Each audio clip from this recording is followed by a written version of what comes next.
All right, guys, welcome back to Blood, Sweat, and Gear. We're going to do things a little bit different today. I'm going to give you a little bit of some insight into what you're going to be listening to. Today, we don't have Skip Hill, but we do have S2H.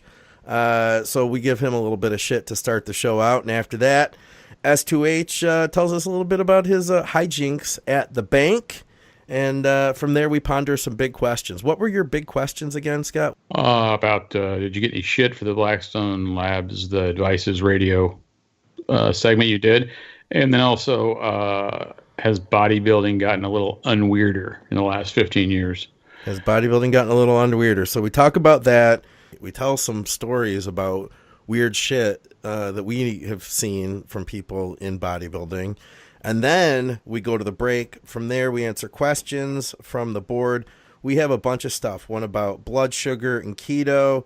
We have one about T3 as a fat burner and or a muscle burner. We have a little bit of gear stuff, of course, as you can imagine. We had a good question about buprenorphine, a.k.a. Suboxone, and will that affect your progress in the gym? And then we had an update question, female use of melanotan 2, does it cause premature aging and age spots? So I think we got a lot of good stuff here today, Scott. And sprechen Sie Deutsch? Yeah, and Scott talks a little bit of German, but just two a words. little. Two words. Two words. That was 3 there, but 5 total. All right, let's get this thing rolling. Advices Radio Network. Blood, Sweat, and Gears for informational and educational purposes only. Kids, don't try any of this at home. Started getting noticed for this rap shit locally, but counting on support is like you're counting on a rosary. I ain't even made enough. Welcome back to Blood, Sweat, and Gear. This program is brought to you by TrueNutrition.com. You can use our code ADVICES at checkout for some additional savings on awesome supplements. Thank you to Large Extra Large for our theme music. Much appreciated, guys. S2H, what's up, man? No Skip today, but we got Scott. How you doing, man? Well, I was trying to overcome Skip not being here. I was going to start drinking, but I don't drink. So, I'm trying to do my best. Okay, I got to call you on this one. I'm gonna go through my texts right now. Hold on a second. I'm opening up my phone. Actually, I got to make sure my ringer's off. First of all, that would be important, right? All right, Scott S2H. I said, let's see. Skip won't be joining us tomorrow. And you said, is he too busy getting tan? And I said, LOL. And then at 9:15 p.m., you said, is he alive? Serious question. I feel like you really care. Not really, but kind of. Yeah, I feel like you really showed some sincere concern for Skip in that point. And I wanted to talk about that on the show today. Well, with Skip's prep to go to the Arnold, yeah, so make sure he didn't do anything outside of the DVD, TRT, Skip Health, whatever it's called. Yeah, and check on him. I never know with Skip. He has moments of deviation, let's just say, yeah. on occasion. Yeah. I don't like getting those 1 o'clock in the morning calls. How many times have you gotten those calls though? Real talk. That like once, twice? No, I think it was only once. One time when he was laying on his back porch in Colorado at 1 in the morning when it was like 20 degrees out. Because he was trying to stay cool. Or actually, I think I told him to go get on his back porch. Yeah, it was pretty late because Colorado is 1-2 hours behind me or behind. Yeah, maybe it was 1, something like that. It's kind of weird that I was awake. Not weird. I don't really stay up that late. Not weird. He's awake though, because Skip is up. I wake up in the middle of the night to pee, and I see, Skip Hill texted me 10 minutes ago. And then I text Skip back, like while I'm getting up to go pee, and before I go to sleep, we're having a conversation. Like he's up doing life, basically. Yeah, I mean, I know if I need to get hold of Skip, that before noon is a waste of time. Right. So there's been times that I've just been up late for whatever reason. Yeah. I'm like, let's see what Skip's doing. I'm like, hey, whatever, and he's like, bing, right back. Yeah. because he's probably doing his thing all night long, whatever. He's awake today, so I'm not sure exactly what he's doing, but it's something to do with some tickets he had, and he's on the other side of Florida right now, and he won't be back home until tonight, and he wanted to record tomorrow, but I've got to do drugs and stuff tomorrow, and plus this is your day off, so I thought, hey, you scheduled to do this now, we should, if we waited till tomorrow, you probably couldn't do it, so from my car or something. Yeah. So yeah, he said something about, I don't know, he gets going sometimes, and I may lose my attention span, may blank out. But he said something about going to Tampa to do something with tickets last show or somewhere along the way. I remember he was talking about something. Yeah, I think this is something that came up more recently. I'm not sure. This was actually a conversation. Let me see. When did we talk about this? Skip and I were talking last night. We were talking at, he texted me at 4:48 a.m. And I texted him back at 4:48. Apparently I was up. Basically he said that it's a game. Okay. Yep. The Rays baseball game in Tampa. And then we are driving home. The game is at 1 p.m. So we won't be back until closer to 10 p.m. I'm so sorry, but I couldn't say no after someone had bought the damn tickets as a surprise. So it's not something that he could have helped. So we'll give him a pass. He's always here. And you know what? Last time you missed, and that was the first time you missed in a long time. We couldn't give you shit because you've been very consistent, Scott. I don't even remember why I missed. I do. We can't talk about it on the air. You said you didn't want to. Oh my God. Yeah. I must have been coming out of the closet. Yeah. But you're coming out of the closet, but you didn't want to talk about it on the show. Better than mine. Yeah. It had to do with, well, I don't even want to say. I'll tell you after the show. I'll remind you. I'm sure I knew what it was. You don't want me to, you don't want me to say it now, believe me.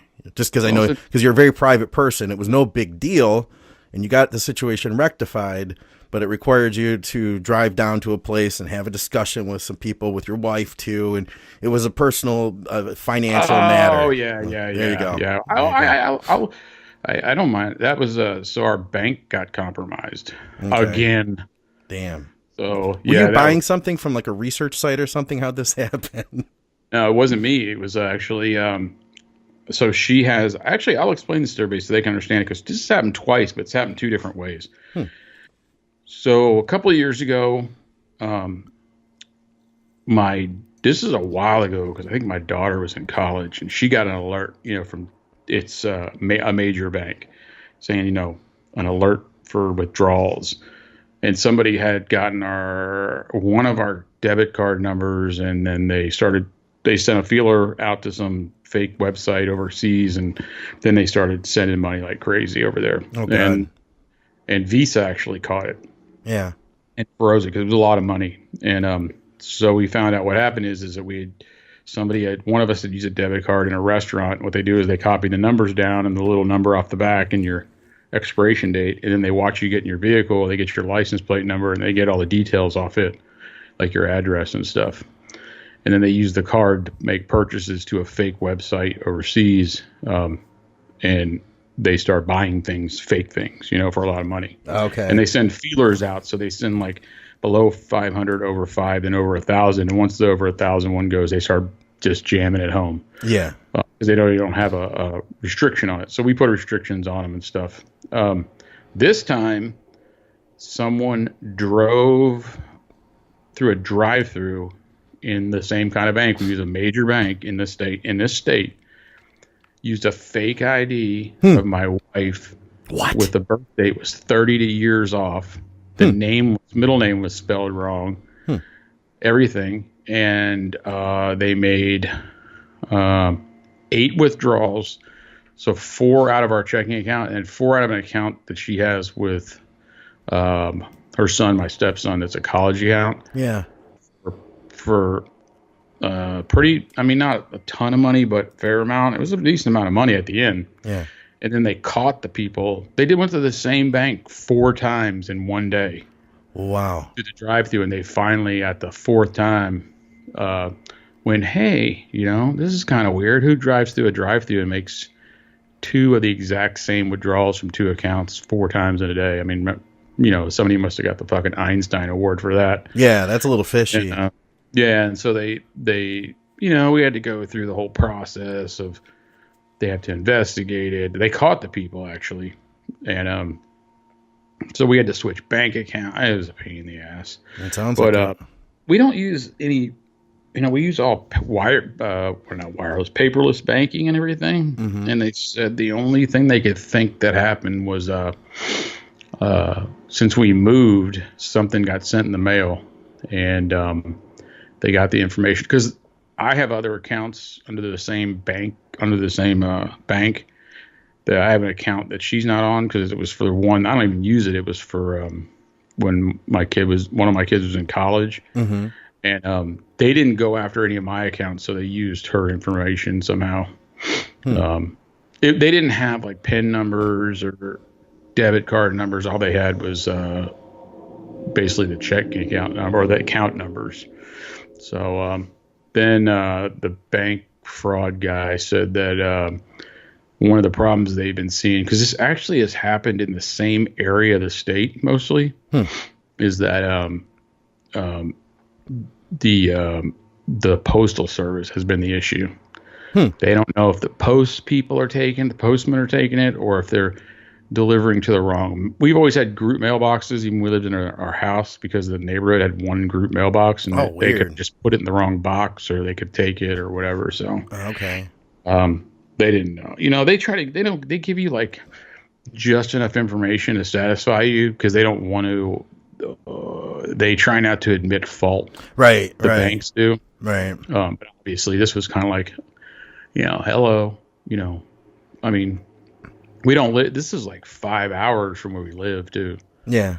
I mean, they must have had some real sharp people working there, and it take 4 times to notice. Right. So we had to switch accounts and blah, blah, blah. It's just a pain in the ass, get new debit cards. But I got a Darth Vader debit card now. Well, nice. I'm glad that your banking is situated. You've got your Darth Vader debit card. We do have a bunch of questions over at the forum, but I wanted to catch up with you a little bit, because it's been literally 4 weeks since we've had you on the show now, I think. What's going on, man? What are we going to do with this? What are we going to do? We got 20 minutes to kill here before we get to our break and go to our questions. You had some discussion stuff you wanted to bring up. Am I right? Well, yeah. I mean, I wanted to ask you a couple questions, because I was just thinking about some things, and also I listened to the it was on Advices, the show where you did with Eric Markowitz. Oh yeah, Eric Markowitz. We talked about the Blackstone Lab stuff. Yeah. I mean, I don't listen to many podcasts, but I think I saw it on your IG or something that y'all were doing that. So I went ahead and I actually listened to the whole thing. I found it kind of interesting. Did you catch any flack? Yeah, I got a lot of it actually from Blackstone Labs fans. And the funny thing is I don't think any of them, maybe one guy listened, but it's weird because I think in general, that we don't talk about like the gossip of what's going on and stuff in bodybuilding. And I talked about this on Bodybuilding Nerds with Vij. We don't talk about like the gossip and stuff of bodybuilding. We just try to do education and help people reach their goals. And then we like to talk to the pros and when we get a chance to, and the coaches of the pros, and find out like how we can be the best bodybuilders that we can be. That's really what I think all the programming is about at Advices for the most part, and try to stay healthy in the process. But this was something that there had been a media blackout about. And there's a prominent member of our community that had pointed that out. I don't want to throw him under the bus by saying who that was. And after I realized that, and because I didn't want to, I almost felt like, we did this episode real quick right after it happened, and then I sat on it for a few days, and I felt like, I don't even want to put this out because I don't feel like I'm the guy to talk about this stuff. But then after this was said about the blackout, then I felt like, well, fuck, now we got to do it because nobody else is. The only other people talking about it are people that aren't affiliated with Redcon or Blackstone, and that was a very small group. And outside of that, you had like PJ Braun coming on his stuff to just try to like smooth it over and just say it's no big deal and all that. But that's all we heard. There was no talk about it from Palumbo. I don't think there was. He mentioned like just he was like, I don't know much, but he's in bed with Aaron, so I can't blame him, I guess, but my thought was we want to try to at least facilitate conversation about all topics of bodybuilding, and that stuff definitely affects us. So yeah, it didn't make me feel good to deal with all that, because I'm not the kind of person who enjoys the drama and the internet arguments and the trolls and stuff. But it is what it is. So I put it out there and then pretty much just let it go. Yeah, I mean, okay, I'll preface it with I don't listen to the news ever, like the mainstream media, that kind of stuff. I quit listening to that years ago because I think you get a very one-sided. It's a propaganda piece more than it's the news. Dude, so much so. Yeah. So, but I listened to it. I thought you guys handled it as factually based as you could off of the information you had. Right. But I say to people listening, don't get mad. Just, that's a problem in the country. A lot of people, they don't think with their own brain. Yeah. They think with whatever's side they're on, or it's divisive, or I'm on this side, on that side. And, I read through the indictment, indictment, because I mean in that, but too, with that, you have to look at it from, it still is a one-sided. I mean, the indictment, any indictment that comes down is not going to exonerate somebody, No. So, you have to look at that too, is where that information came from. I found a couple things of it pretty interesting because it went back pretty far. Yeah, it did. Some of the information. And,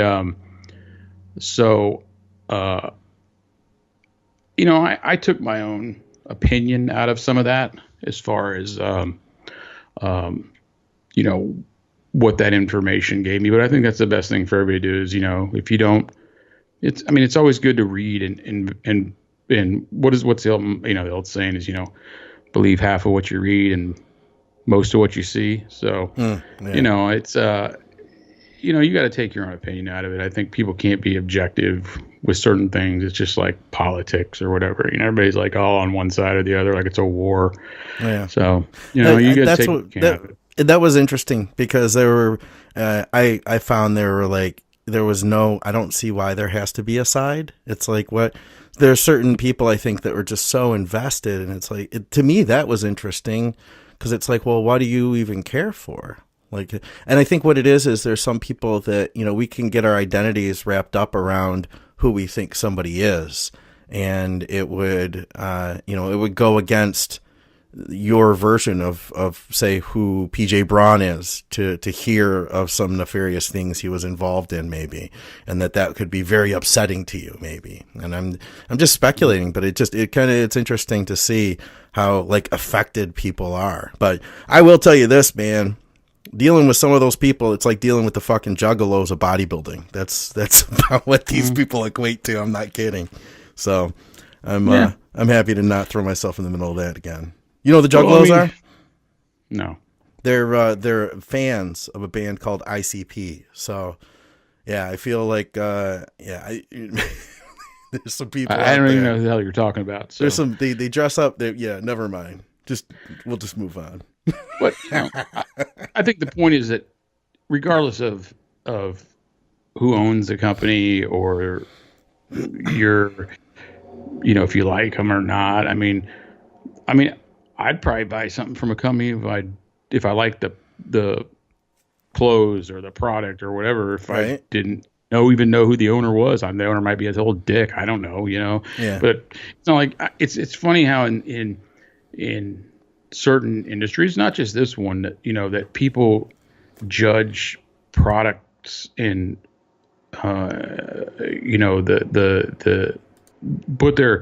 put their judgment based off of the person that's producing it, when a lot of people go to stores and buy stuff and they got like stuff and they got no idea who the hell owns that company. You know what I mean? Sure. You go to the grocery store and go, I'm buying this milk because this guy's got big cows or big nipples or I don't know, whatever, you know? I mean, it's you know, people make mistakes. People don't. Who knows what's going to happen? I mean, I think to pre-bust, you know, it's kind of like that thing with, you know, you hear these things like, what's the guy? There's that SEAL that's been in the brig for the deal over in Iraq. You know, Eddie Gallagher. You know, the media's got him crucified, and they, you know, if you read that crap, they're like, oh yeah, we got they gave immunity to like 7 guys to testify. That doesn't mean 7 guys are even testifying. You know what I mean? It's just that the media can make things, they spin everything a certain way, and because they have to keep you interested. Yeah, yeah. You know, and they have to hold on to you, so you'll listen to their bullshit and their crap they make up. And not all of them make up crap, and not all of it's crap. But I mean, they have to hold on to people. They can't just plain Jane it because it's boring. Yeah, and that's I think what we usually do. We usually plain Jane it here, and that's boring. You know, that's probably why, you know, we don't have we've got a decent following for a bodybuilding podcast, but you know, we aren't sensational, I think, on a regular basis. And I want to keep it that way too. Skip it. Yeah. Well, we got Skip, a little bit of sensationalism. I'm ready to keep it that way. I don't really want to deal with that topic at all anymore. Like, I wanted to put it out there, let it go now, and move on. Let's get back to let it run its course, you know. Yeah. Let's get back to bodybuilding. Let's get talking about, you know, get back to talking about the stuff we love about the sport, right? Let me ask you this though, kind of part of something else I was thinking about, like in my mind wandering. I don't know where the hell it was going. I was thinking about, like, you know, Skip always brings up like back in the 80s, back in the 90s, you know. And, well, you know, I was back in those days, and a lot of people weren't, but even up through the 2000s, I noticed something, like when I was watching the Arnold stuff you put out, and just kind of in general, you know, I don't follow the sport as close as you do or a lot of people, but I know people in it. Yeah. I know enough. I don't know. I don't know everybody in the industry as well as you do or Skip, but I know people, and I've been around it long enough. And I kind of feel like the bodybuilding, fitness, the whole thing is a lot less weird than it used to be, if that makes any sense. Weird. Like, people are, it seems more, not completely, but just in my perspective, through my lens, it seems like things are more, on the up and up and more professional, let's just say. There's not as many nefarious characters and think weird people. I mean, there was some, I don't know, maybe it's because I was around it a lot closer. Yeah. Up through probably 2000, you know, mid 2000s, not too long ago, 4 or 5 years ago, whatever. Yeah. There was just a lot of weird stuff going on. I don't know. Maybe I'm, because I'm not as close to it, going to shows and stuff, but it seems like, or maybe we just have like more normal people that we know now. I don't know. I could see it being twofold. I got 2 thoughts here.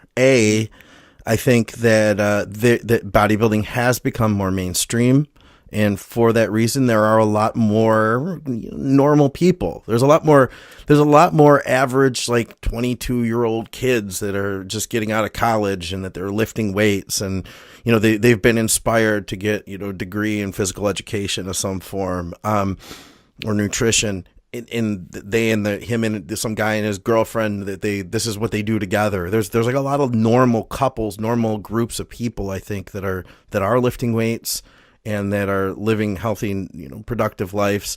I know the group you're talking about too, from, you know, just even 10 years ago. I think those people are still here too.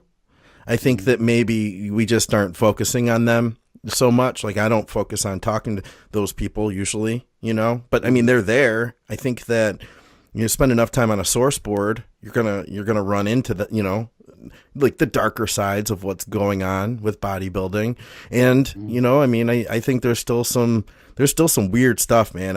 There's stuff we don't talk about on the shows. I've heard so many stories about various, you know, people that we would call celebrities in bodybuilding that have like all sorts of weird, like sexual just tastes, and you know, there's all sorts of really, unique relationships that I think are happening. So I don't know. I don't know, man. I think there's still a lot of weirdness out there. I think maybe you're just not seeing it as much because you're not like plugged in like you were. Yeah, and it probably is true. I mean, I call it, guys like Skip and I, we came from what we call the magazine era. There wasn't the internet, and a lot of times then the internet came along, and the internet kind of it increased the weirdness in some ways. Yeah. But I don't know. I mean, maybe it's just the people that I know in the industry now that I associate with are just for the most part, people of good integrity and not nefarious type characters. And maybe I've just isolated myself into more of that group. But I mean, I could think 10 years back, I could go to a show and maybe find 2 normal motherfuckers in the whole show, and everybody else is just fucking weird, And maybe my definition of weird is different, but I think of some of the stuff that you used to hear about or see, and I'm like, holy shit. Like, give me an example here of something that was weird that you heard about or saw. Let me see if I can give this one without giving up too much information. Yeah. Oh, yeah. I don't want you to put anybody on the spot. There was this guy that I knew let's say through people that I knew. Okay. Didn't know him super well.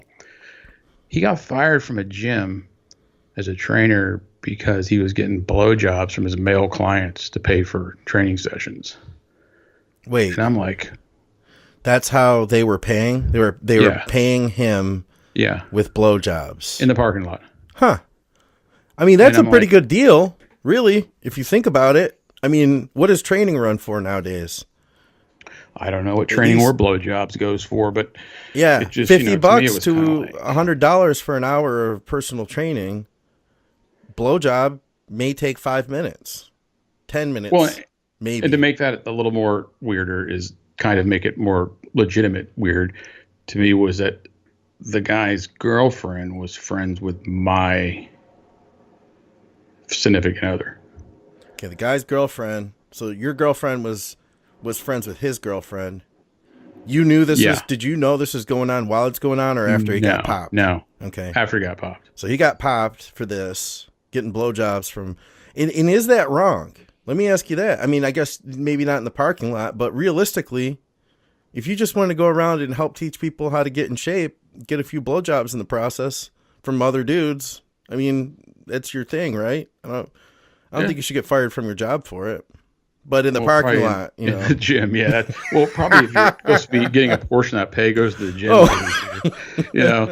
But hey, dude. I mean, people say, "Oh, you're conservative, or whatever." Hey, dude, whatever you want to do on your own time is your business. I don't really give a shit. Yeah. You know what I mean? It is weird, dude. That is. It's not my problem. I don't care. I really don't care. It's just that it was like, wow.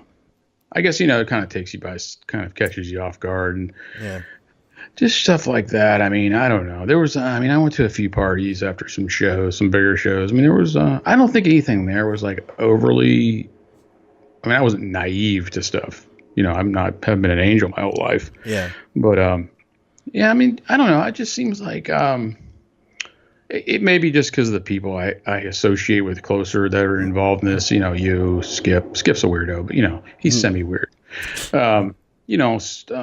Scott Stevenson, guys like that. I mean, they're, even though he has a mohawk and he's, that's where the weirdness ends. That's where it begins and ends. You know what I mean? With him. Hey, don't judge the book. It's like Nate Pennington. Don't judge the book by the cover. That dude looks like he just rolled out of federal prison from the Aryan Brotherhood with all his tattoos. And he's the most normal dude you'll ever meet in your life. Yeah. Super down to earth guy, just like Dr. Scott. Yeah, but word to Nate. Tattoos, no more. They're creeping up the neck, dude. Kill him. Yeah. Nate's like, I forget somebody I know that didn't know him because he sings. He has those singing videos. Yeah. And he's really talented, and I showed a buddy of mine those videos, and then he found him on IG. He's like, dude, is that guy in prison? Was he in the? I'm like, no, man, that guy's a fireman. He's like the most normal guy you'll ever meet. I said, don't judge the book by the cover. Right. I'm sure the police department down there's like, Nate, can you go undercover for us? Yeah.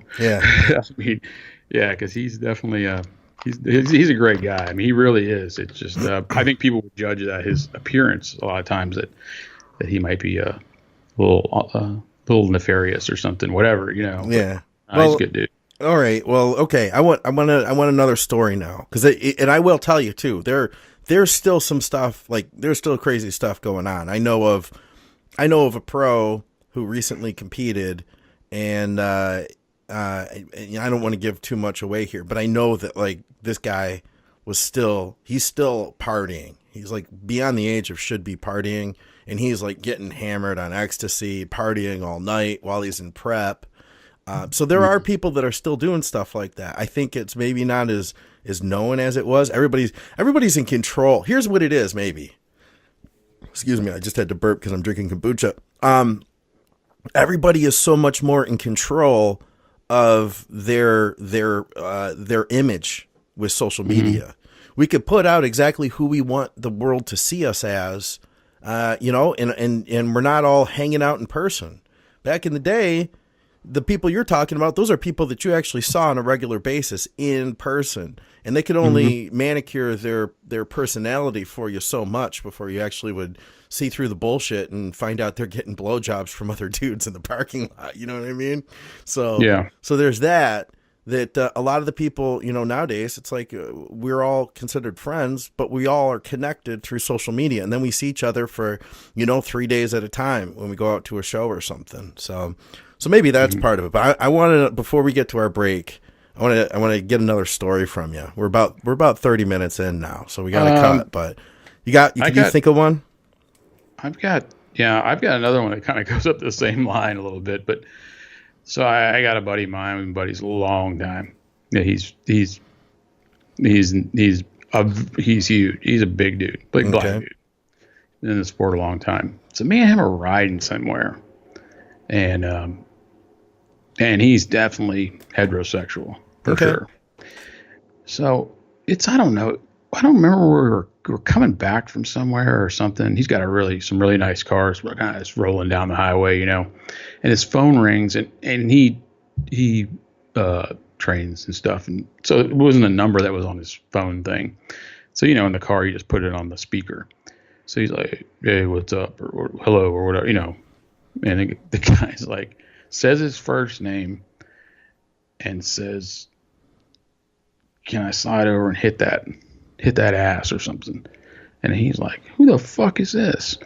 And the guy's like, oh, and hangs up just like that. So I traced the guy's phone number back to this dude that goes to a gym that he goes and works with some people after, posing. And I'm looking at him. He's like, that motherfucker there's been hitting motherfuckers in the ass all the time. Nobody knows about it. That motherfucker calls me back. I'm going to take care of it. He was pissed off because he was calling another guy that had the same first name. Oh, wow. And hit his caller ID on the wrong name because he confronted the guy about it. And the guy was like terrified because this dude's he's a pretty mellow dude, but he can get pretty aggressive if he has to, my buddy. Yeah. Yeah. I'm like, okay, whatever, I got a weird gym story for you. This will be, and then we got to get to break. But this is a guy.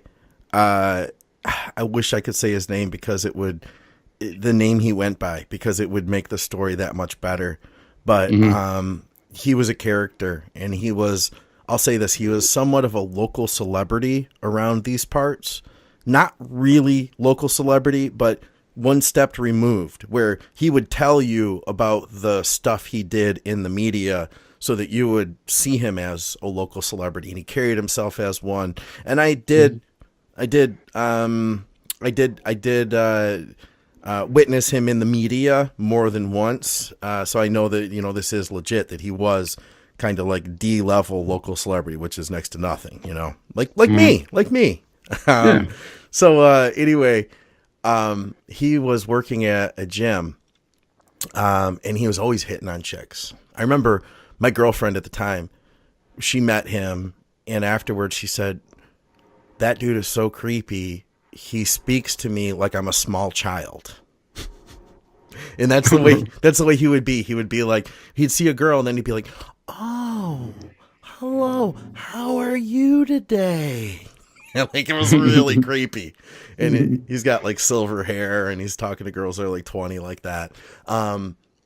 He showed this woman around the gym, and he talked to her, you know, about the services that the gym offered and stuff. And he said, "Hey, I'll tell you what, let me get your phone number, and I'm going to text you a little bit later.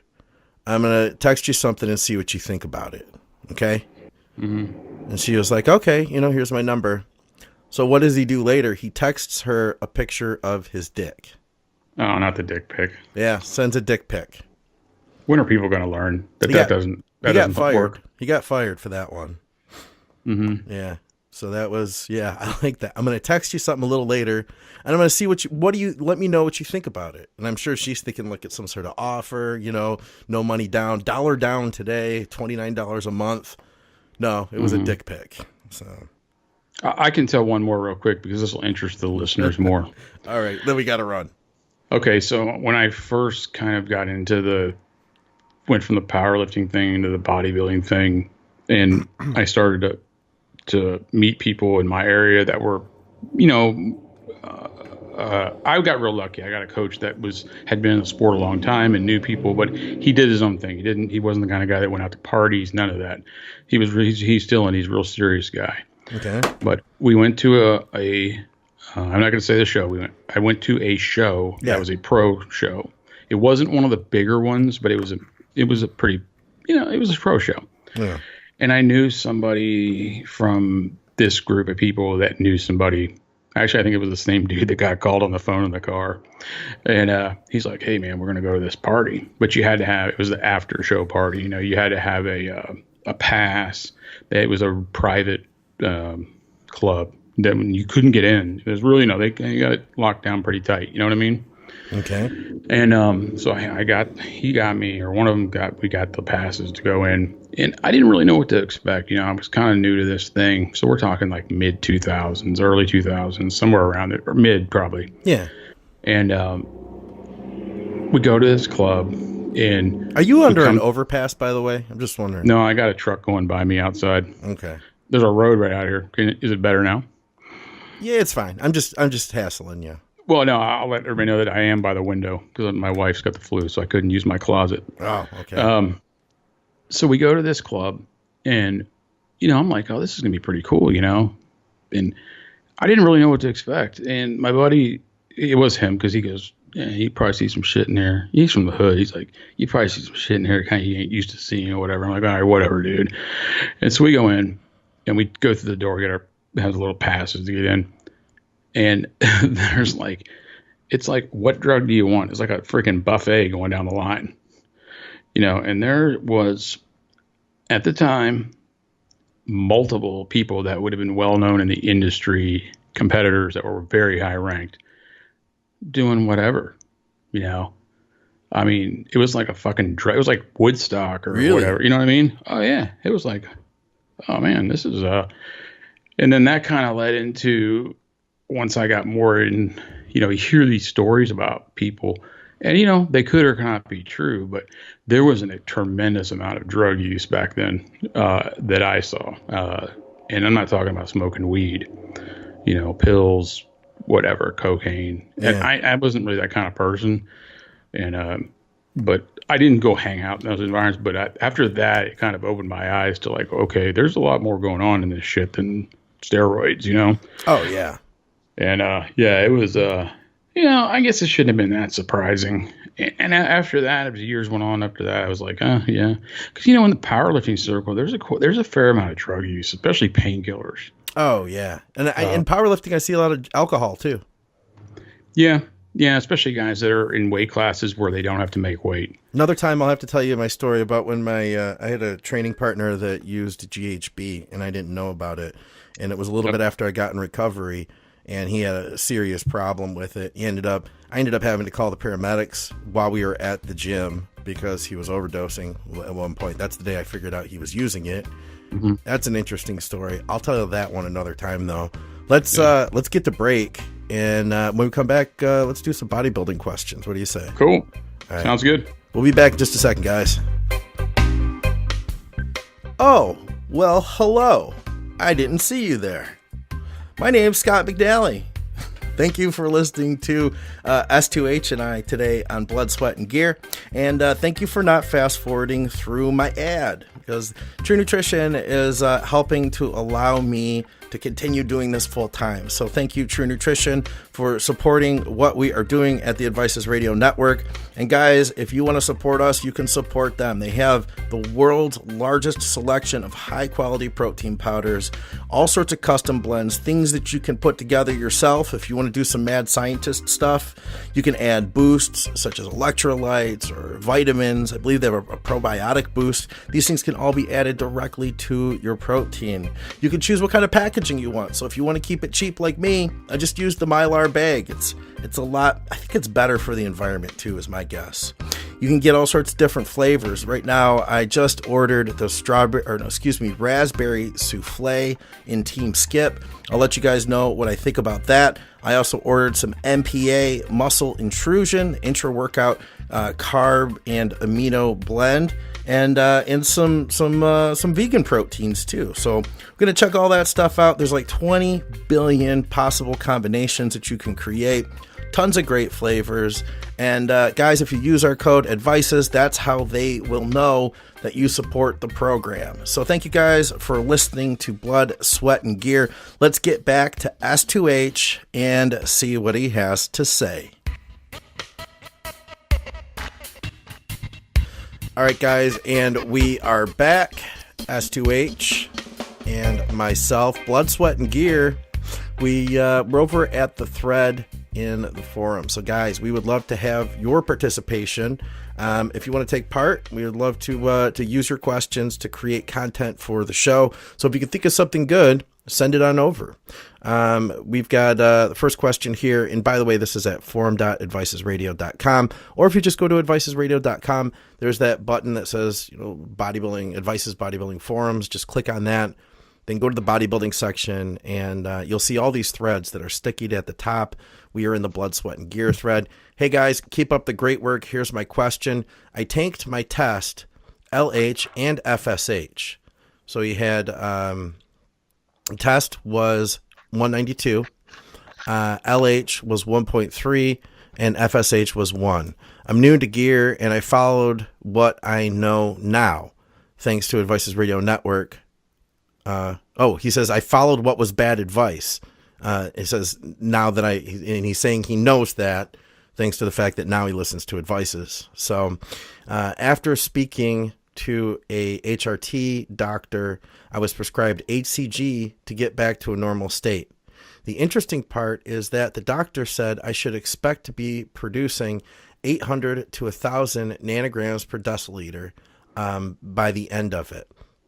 I didn't think it was possible to bring someone's own test production up that high while using just HCG. Is that sustainable after you stop using HCG? It'd be great to hear your knowledge on these ideas. So what do you think here, Scott? Is it possible to bring your test up, first of all, to 1,000 using HCG? I would never say anything's impossible, but I would say that's pretty lofty expectations. Was his test, were his numbers that low because he had been on something before? Yeah, he said he did a cycle that now that he realizes he was given bad advice. Now that he listens to Advices, he realizes it wasn't a good plan. So after his cycle, he screwed himself up. Test got shut down, and he apparently didn't do a good PCT or anything. So he's kind of been lingering in the shutdown state. So what I would say is the doctor gave him what would be natural, a range for his age. So he's probably younger.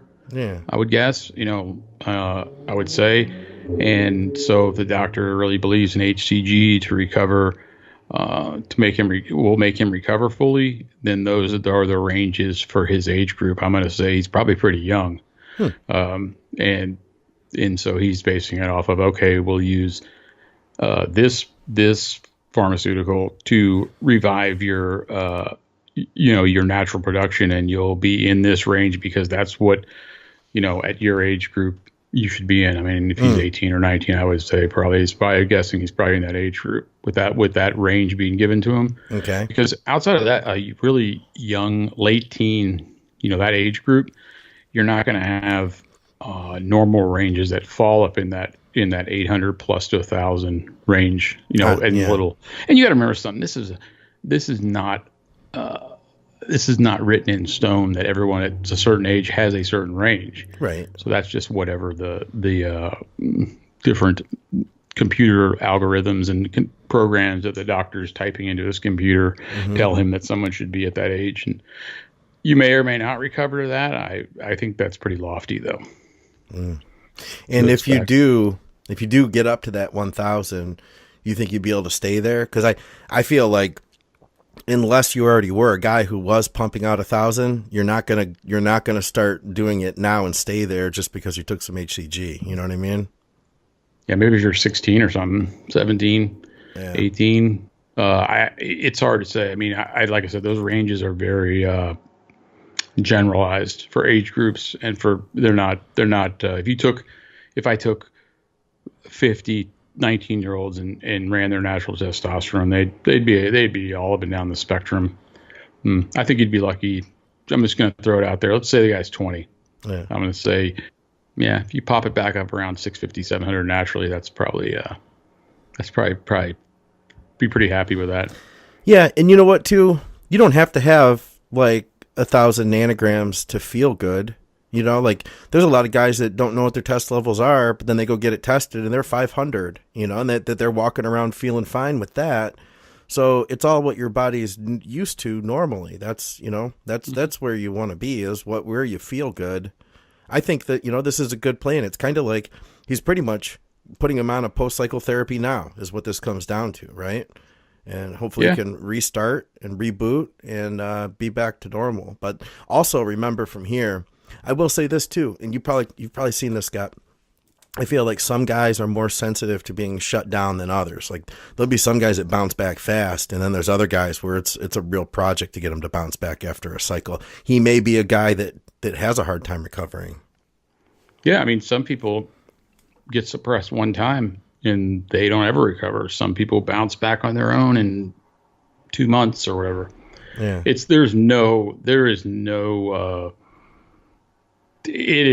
a guess. It really is. It's just the best guesstimation. You don't really know until it happens. Yeah. It really is. I mean, it's not something you can put a defined answer to. Yeah. Yeah. It's a good question though. And I wish him the best. I'll also say this. I've seen it happen where a doctor wants to put somebody on HCG long term and use that as their HRT plan. I've never seen anybody that's what they do for the rest of their life. Usually, I think VJ even tried that. I've known other guys that have, where the doctor puts them on HCG, maybe HCG and Clomid, and then he just keeps them there for a while, and the test gets better, but it's never great, and it eventually doesn't work as well. Everybody I've known has eventually gone to actual test replacement at some point. Yeah, and you got to be careful too. I mean, you start using HCG, and you're prescribed this by a doctor as a single drug, especially at a younger or old certain age groups. But anybody, gynecomastia. Oh yeah. Your estrogen is going to go way up. So don't be surprised if you don't start getting a little sensitive in the. I prefer in the nipple department. I prefer that if you're going to do that you have some Aromadex in there. Yeah. With it at some point. At first, usually when you're coming off, it's okay to run by itself some, and then you want to start moving in an aromatase inhibitor with it because your estrogen's most likely going to go way up. Yeah, dude. I don't really use HCG that much, but I used some a while back, and when I did, I noticed that I started breaking out terribly, and I know it's because my hormones were fluctuating, because that stuff will, it ramps that test up, and then it ramps that conversion. Then you get a higher conversion, more estrogen, and then a few days later, boom, more test, then more estrogen. It's a lot less stability, and for me, I found it's that instability, those fluctuations where I get sides. So that's a good point. you get those nasty pimples, the death ones. Yeah, the like burrow all the way down to your brain, basically. Mm-hmm. Yeah, those. Yeah, it's been. You can definitely run it to its course and pass, and it's not a good thing. So. All right, going to move on to George, UK here. Hey guys, love the job you do. Quick question: T3 fat burner, and fat burner / fat and muscle burner? Question mark. Thank you. Huh. So yeah, it's a fat burner. Is he asking, or is it a fat and muscle burner? I guess. I mean, well, let's just discuss that. I guess yes, you could lose muscle, right, Scott? I mean, T3 is not going to discriminate. It's just going to rip down calories. Yeah, it's. I think its effect on muscle is over. Well, okay. Let me back up. If you took a sedentary person that didn't work out, that was on nothing, and you gave them T3, they're probably going to burn some muscle in that process. But if you put somebody on TRT, 200 milligrams a week, and you give them T3, they're not going to burn any muscle, and they're going to the gym, and they're have just a diet. I'm not a diet, just eating normal, whatever, half decent. They're not going to burn any muscle. Yeah. It has its effect on muscle. You can read studies on it where they've done studies on people. Unless you just absolutely are doing nothing and you take it, there is some effect on muscle, but it's not. It varies per person. But I don't remember the study. I read it a long time ago, but it wasn't like a drastic amount. It's something that gets overstated. If you're on any kind of supplementation, it's not gonna have an effect on that too much. Now you can fuck your thyroid up though, so be careful. I had a guy I worked with one time that was on T3 for, I don't know, like 2 years. Yeah. And just for no real reason, I think it was more psychological, that just, it's keeping me lean or whatever. And that was a bit of that was a little tough road to hoe to get off, to taper that off real slowly and get away from that. Cause, not to affect, so the thyroid would come back into play, because you can shut yourself down pretty hard on that stuff if you take it long enough. I just got a text from Skip. Oh yeah. Is he checking in on us? Make sure we're behaving. He said just 3 words. You guys suck. You guys suck. He knows we're recording right now. I'm going to send him a dick pic. This is a question from I Am Lifting. Says, hi over there. I'm 39 years old, 5'9", 245 pounds, around 18% body fat, and he's a type 2 diabetic. Lifting since a year natural. By being on keto, I lost 40 pounds in the last 10 months, and I got to the point of having a fasted blood sugar of 90 in the morning without meds. While I'm on a push-pull legs split, 2 days in, 1 day off, and he says too happy with this. He's either I don't know. I don't know what he's saying here. Something about the size he put on, but he's got some typos. Anyway, let's see if we can piece this together. So I decided to stop doing keto and introduce around 140 grams of carbs peri-workout. The other 4 meals are fats and protein. What would you suggest now that blood sugar levels start? What would you suggest now that blood sugar levels start rising again? Back to keto or back to metformin to control the blood sugar? Always in the target to build more size. Oh, he's from Germany. So there's there was a little typo in there, but we appreciate his question, especially all the way from Germany and translating into English for us. So can we reiterate this question? Cause I couldn't, I was reading it, so I didn't understand. You could have wrote it in German. Do you speak German? Carbs verboten.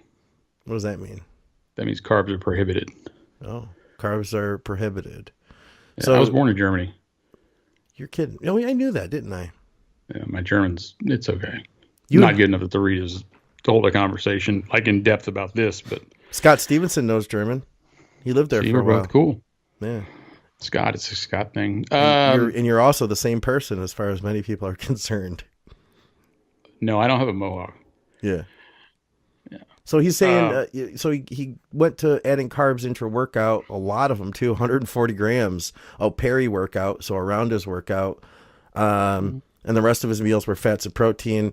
He gained some size that he's not happy with. So I guess he's got a little bit of fat. What would you suggest now that blood sugar levels started to rise again? Back to keto or add metformin? 9 metformin. I would say he needs to readjust his keto diet.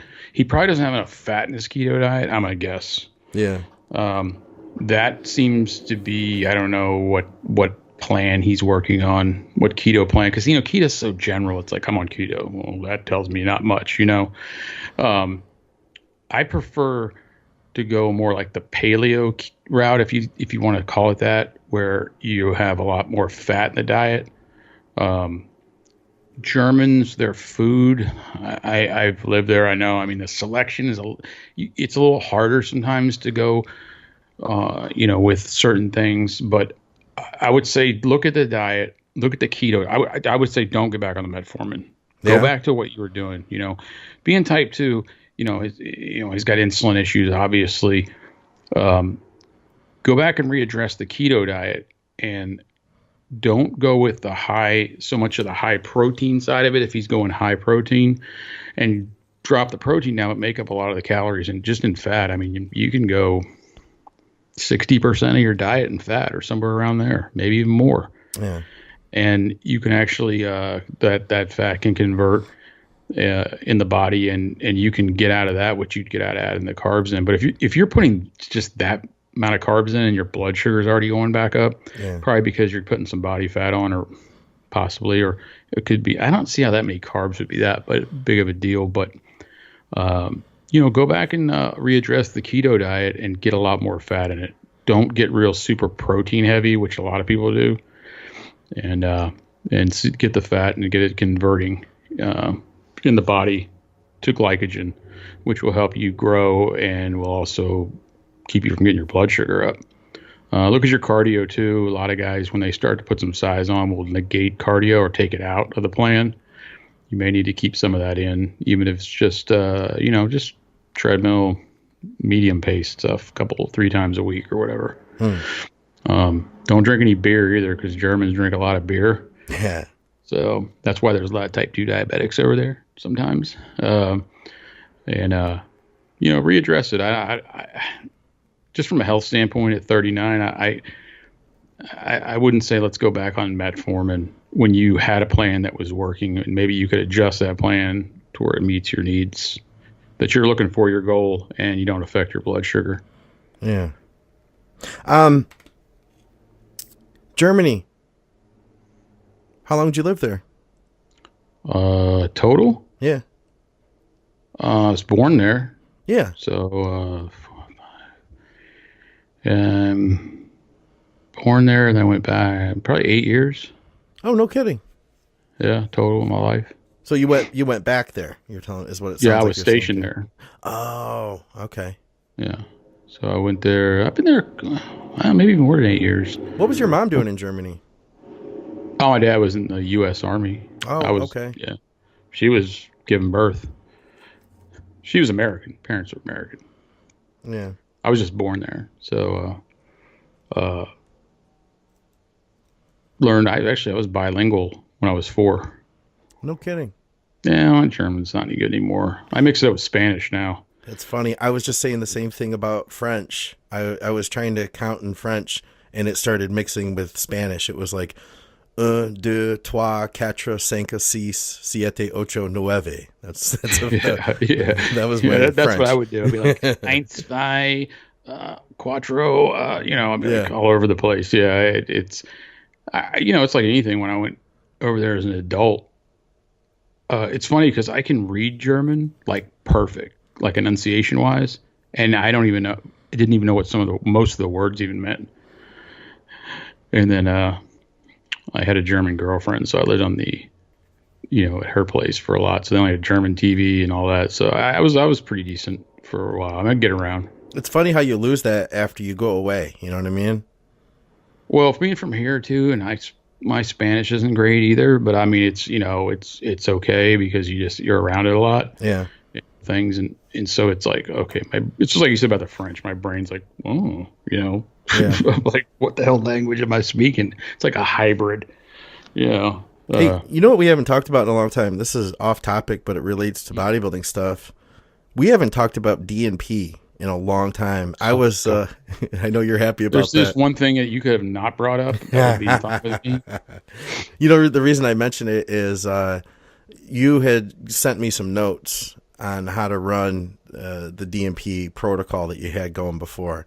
And we stopped talking about it because so many people were asking after that. But I was looking at that. It was interesting the way you had it set up. I've since concluded, I think that for me, it wasn't a good move. Now that I have a lot of hindsight to the D&P, it's been 2 years almost. It took me so long to figure out what I needed to do to lose fat after I lost the fat from the DMP, because like I was cruising along, losing, 1 to 2 pounds a week type thing, cruising along. Then I took the DMP, I lost a ton, but then it was like, then it took me two more weeks to figure out after that what I needed to do now, after I was off of it. So for me, I feel like it probably was almost a wash. Like it did get me ahead. It was an interesting experiment. But then to find out what I needed to do, where my calories needed to be at a 5 pound, 6 pound leaner state, it took some doing for me, I guess. Well, that's why. I hate talking about this subject, but I will. That's why I would say that people that know what they're doing, that use it successfully, do it in either kind of an right at the very, let's call it a peri prep. Like, okay, I'm going to do a 16-week prep. So maybe 19 weeks out, they do it to kind of get the ball rolling, or right at the start. And then that's where, it's a mental thing too. It's, you do something like that, and it's like, holy shit. And then, then the pounds come off slower. You have to have the mental toughness, the mental whereabout to know that, hey, this was just a step that did move me in a certain direction, and I can't sustain this type of thing. Yeah. Or you end up on the porch at 1 a.m. calling me. Yeah. I'll tell you what I found. We were talking just a minute ago about T3. I found for me a low dose of T3 is my best fat burner. It's like, if I take just a small dose of that, 25 micrograms, I can do that for an extended period of time, and my fat burning just kicks into overdrive on a nonstop basis from there on forward. I would much rather do that and keep it low too. I don't really ramp it too high, and I get some good fat loss out of it that way. Yeah, I think everybody has their own. Because your thyroid levels are not the same as mine, or you know what I mean? Right. So what works for you is not going to. There's some general things that work in life in fat loss or growing muscle or whatever, but it's like anybody. Like, I know guys that took tons of shit and they couldn't get big. They just didn't grow. Yeah. No matter what the diet was. They just didn't have good genetics. Their genetics sucked. Yes, everybody's different. There was what works for you doesn't work for everybody else. There's this guy, he's a pro, Jamie the Giant, out in the UK. He's on the Size Game podcast, and he was talking about working with this kid. I won't even say the kid's name because we've already ripped on him for some of the tomfoolery he's pulled. But he had him taking 500 milligrams of DNP for 16 weeks into a show. Oh, man. Yeah. I worked with Jamie for a little bit. Did you? Yeah. Did you have him run 500 milligrams of DNP? No. I wanted him to live. Yeah. For just a little while. I forget. He moved. He had some stuff going on personally, so it kind of just didn't work out. But he changed directions as far as his goals for that year. So, yeah, good guy. Good guy. He's got a great physique. He's got good genetics. Yeah, he does. Real good. I don't think he needed 500 DMP to get in shape for 16 That guy weeks. stays in shape year round. Yeah. Yeah, he's got a good physique. Skip's still texting me. I'm not going to be distracted though. I'm going to be present with you. I sent him a pic. He's probably throwing up in his mouth. Yeah, he said I know that you told Scott because he's texting me now. I just don't know. Let's see. We got a bunch more questions here. Do we want to take a question about let's see, what do we got here? We got some, let's see. We got one about kettlebells. We have one about T&E, prop, trenase, and EQ drug question. We have another one about a guy who was in a car accident. Let's do his car accident guy. Car accident guy. He probably needs the most advice. I mean, that's assumptive, but okay. We have a question, an update question. Remember a while ago, we had a female that asked about using melanotan. It was the episode we had Dr. Scott on with us, and we talked about the lady is that the one that was on Skip's ass? No, that's a different one. I'm thinking of a different one. Okay, this female was talking. She said, is there anything specific to females that I should look out for in side effects? Can women use melanotan too? She's got a follow-up question, but let's go to Lozo614. He's got the car accident question. He says, "Hey guys, huge fan of the show and of advices in general. Thank you very much." He says, "I am a recovering addict and have been clean for over 3 years. Good job. Yes. Here's my story and a question. After a bad car accident sidelined my training and put my life on the shelf, I was prescribed pain pills, Narcos, and Vikes for my back injury, which took me down a very dark hole. After rediscovering my love for the gym, I was able to put myself out of the hell I had put myself in. One of the therapies that has aided me in my recovery has been the use of buprenorphine. I'm prescribed 4 milligrams a day sublingually. And that's, if you're not familiar with buprenorphine, guys, it's a drug called like Suboxone. It has buprenorphine in it, and it's used for treatment of addiction. It's also used for pain. This has greatly helped in my recovery, but I am concerned with this medication and how it lowers testosterone. I have tried to ask my doctor about this subject, but I seem to know more about the topic than he does. My question is, do you guys feel that my use of this medication is hindering my gains? I was a gym rat and an inspiring bodybuilder before my accident. Nothing serious, but I have always had an affinity for bodybuilding. One thing that has kept me motivated in my recovery is the promise I made to myself when I was facing one of my darkest days. Man, I'm fucking loving this question. That promise was to get my shit together and build myself back up to complete my dream of jumping on stage. I am on TRT, 250 milligrams of test sip, and have been cycling twice a year as I build my body back up to where I was before my accident. I am currently gearing up for my first ever show early 2019 in the fall, early fall 2019, and currently running Testy 750, Trenase 400, Mast Prop 400, all every other day. Oh, wow. That's a lot of gear. And 60 milligrams of Anavar every day. I just want to know if you guys have any knowledge on this drug's hindrance to testosterone. I get blood work and liver values are solid, as well as all around panel. The drug does not bother my appetite or training intensity. Thanks, guys.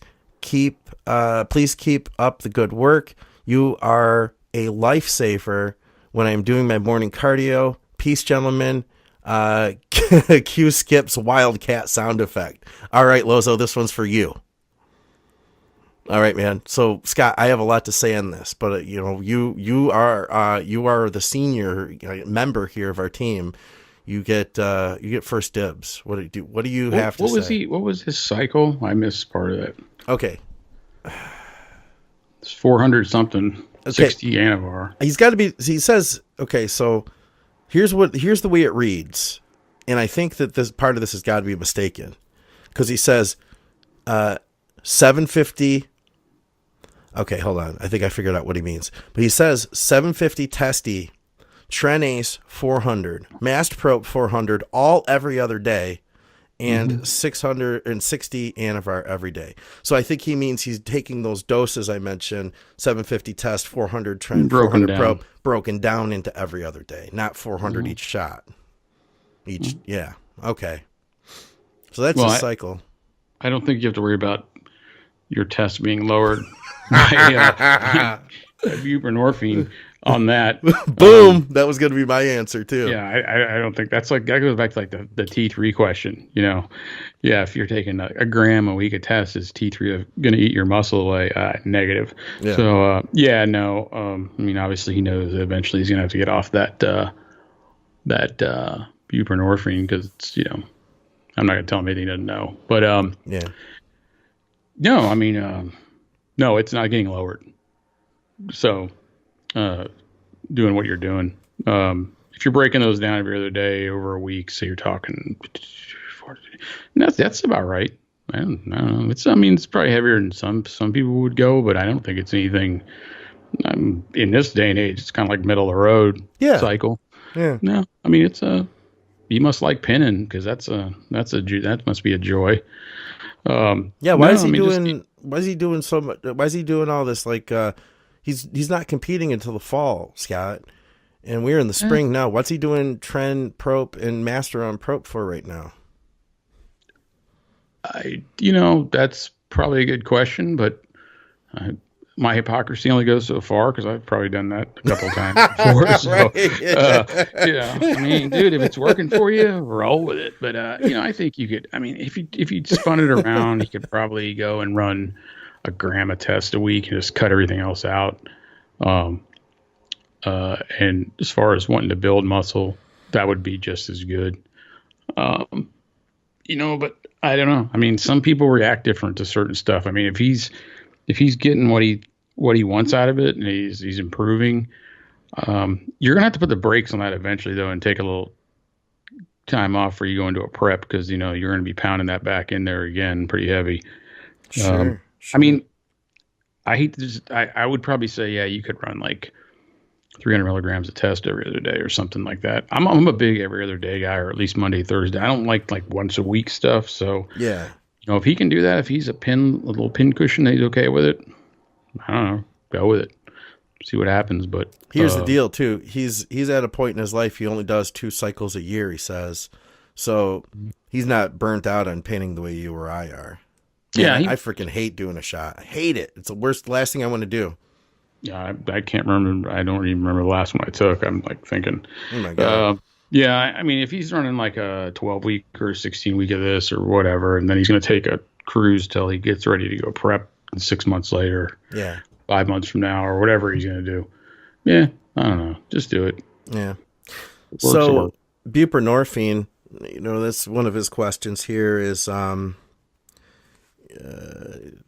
knowledge about this drug, hindrance to testosterone, like you said. So, and he's on TRT between cycles. So his body's not producing testosterone regardless. So he doesn't have to worry about that. That's what you were initially getting at, right? He doesn't have to worry about natural production, because he's introducing his exogenous testosterone through a shot. So that's not going to be a problem. He also mentions a couple key things here. His training is good. It doesn't affect his intensity in the gym. It doesn't affect his appetite. I know that this is an opiate. So there's 2 types of opiates from the way I gather it. There's the type 1 and the type 2. The type 1 being things that are going to be like your heroin or your OxyContin. In type 2 being like this, buprenorphine, Suboxone, methadone is a type 2, where it has a much longer half-life. It's going to bind, it has a very strong affinity to bind to the receptor, the opiate receptor. At the same time, though, it doesn't exert the same level of euphoric effect. This is something I've had a ton of experience actually with this medication in my past. And I can tell you that long term, you could probably live the rest of your life using it. and you're a lot better off than if you were to be, using what did he have? Norcos, Vicodin. You're going to be a lot better off using this than that. Do you want to be on it for the rest of your life? I'm going to guess probably not. You could 4 milligrams a day is not a high dose. Mm-mm. That's a pretty good dose. I've seen guys using 24 milligrams a day, and that's not saying that 4 milligrams a day isn't still a serious dose. You would still, it's a bitch to get off of this medication. You can get opiate-like withdrawal side effects for months coming off of this stuff, even at 4 milligrams. It may take you a year to actually feel okay. But if you got the film, then, and it is sublingual, you could start cutting that down on your own just a little bit. If you just go to 3 milligrams, you might not even notice a difference. And it might take a little while to get used to that, and then set yourself up a plan if you wanted to get off of it to do that again later and go to 2 milligrams, 3, give yourself a long-term plan. And here's the way I look at it. You got yourself into the situation. I've talked to people that want to make a big change in their life when they decide they want to quit something like this. And then they just decide, I'm going to do it. I'm going to take control. I'm going to do it now. And sometimes those situations don't pan out the way they intended them to. They backfire because somebody gets in over their head. They aren't taking responsibility for the position they put themselves in, and they want some instant gratification to be able to make that change real fast. It may work out better for you to slowly taper and own the fact that you are improving, and slowly but surely work yourself down to the point where maybe you can one day not be dependent on it. But if you're not using opiates now, you're not getting high and you're not seeing it affect your life, then I don't see it as a problem. One of the long-term side effects that I know that can happen is teeth issues. Something I've suffered now is teeth issues, it's been a problem for me. So I can tell you that, if you can avoid having teeth problems, you will be grateful. And I would imagine that if you were to use this long-term, that's what I've heard, is that long-term people tend to suffer more problems with their teeth. And I'm not sure exactly what that mechanism is.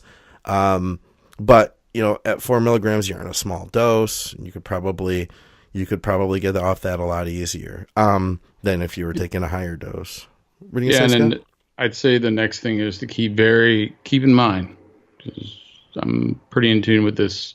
Yeah. With this particular program, I've dealt with people anyway. Yeah. Don't get on the benzo train.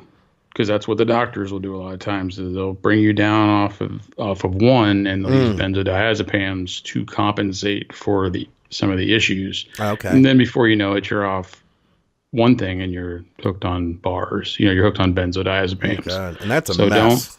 Don't let that happen. I think you gave the best advice, Scott, where you just take that puppy down just a little bit at a time. Make it. It's a marathon. It's not a sprint. Yeah. I like that. You know what, too, even if that's too much, because, okay, so let me think. I believe it's a long-ass half-life. 24, 48 hours, I believe, buprenorphine is. It's a long-ass half-life. The dose that you reduce today, you won't feel that reduction right away. So if you were to go down to 3, in a week, you might start feeling a little bit of discomfort. Maybe not. But what you could do is if that was not comfortable, you could commit to doing every other day, 4 one day, 3 the next, 4 one day, 3 the next, and then eventually just work yourself down to just 3. And I would say, yeah, man, just take your time, because it's just like with dieting, right, Scott? We get into a diet.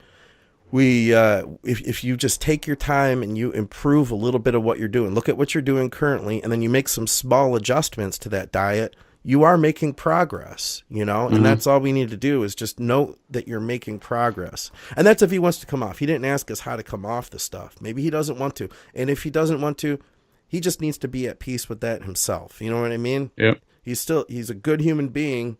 Just because he has a tendency to be an addict, that doesn't mean anything about who you are morally. It doesn't mean that, you're not like weak-minded, like some people might say.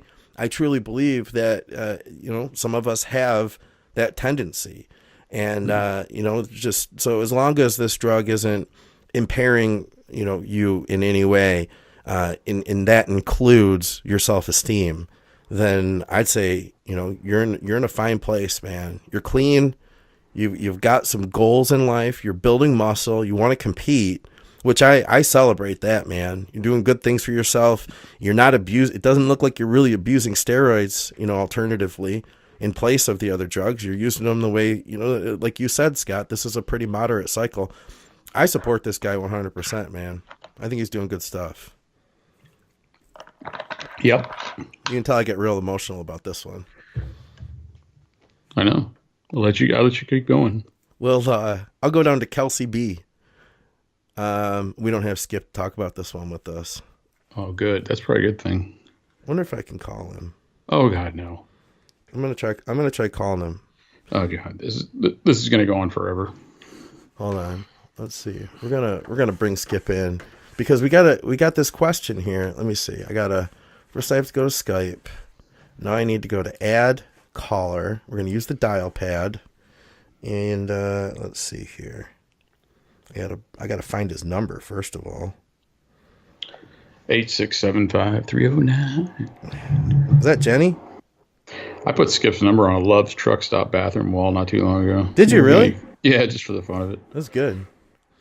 All right. I only have like 19 cents left on my Skype, so this might not work. I have no sense, so that's all right. I can always try to get some more money going if we need it. Let's see. We're gonna call him right now.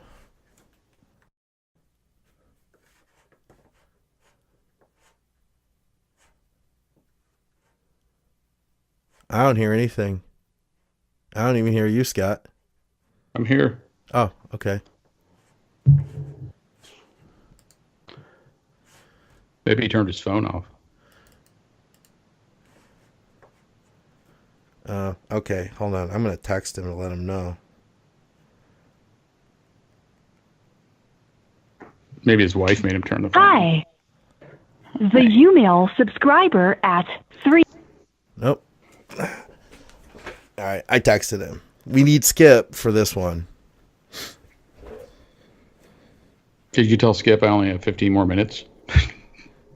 We'll make this the last question. I might mute you to call that my doctor's office when he's rambling on.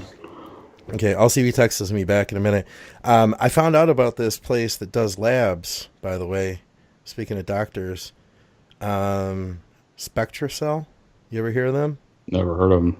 Okay, so yeah, SpectraCell.com. I believe you need to have a doctor's permission to get these labs, but they have a hell of a deal going on with what they offer. They have a very comprehensive. Okay, check this out. So for $150, for the male hormone panel, you can get androstenedione, DHEAS, E1, E2, FSH, IGF-1, LH, SHBG, free test, total test, prolactin, progesterone, PSA total. It's not bad, man. For 150? It's not bad. Yeah. But you got to have doctor's permission to get these labs. You can't just get them like from Private Labs MD. Yeah. All right. I'm going to try him one more time here. I texted him. I don't think he's got his phone on him for a minute or something. No, he's probably... Let's see. Probably eating popcorn or something. We'll give him one last try. No, I don't see it happening. Skip him. Skip him out. No pun intended. All right. We'll just have to field this one on our own without Skip.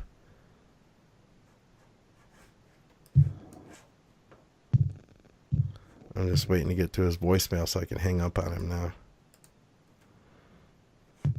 It's good radio, right, people? The Umail subscriber at...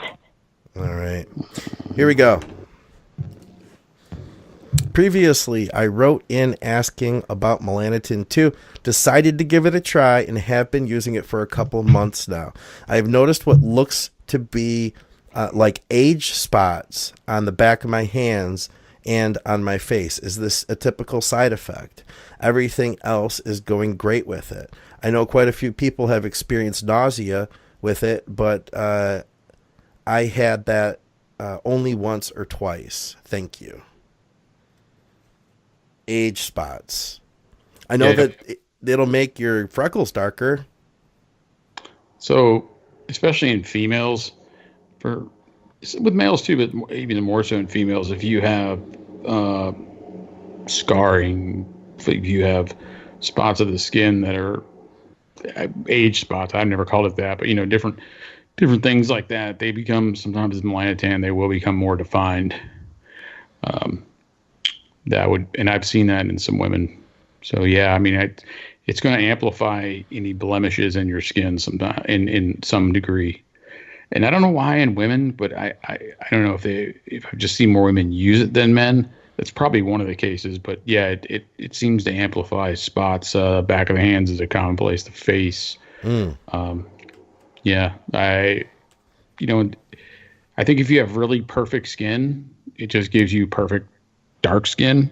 But if you don't, it's going to amplify some of it. It's the same as if you look at people that spend a ton of time out in the sun. I mean, yeah, they're dark, but it sometimes shows some of that wear and tear of being out in the sun a lot. So I know a particular person who spent a lot of time in the sun for years, then used melanotan and it amplified that kind of that sun look, that hardened, been in the sun a long time in my life look. That's maybe some people like, some people don't. Maybe no real opinion on it. I mean, I don't know. That's just what happens. Freckles, moles, darken, things like that. Yeah. I never used it. I think I used it. I tried it a few times. I mean, I never really I tan really easy, so I don't really care. But yeah, I think definitely I've seen it amplify some spots. Yeah, I've noticed that. I noticed that my freckles did get darker.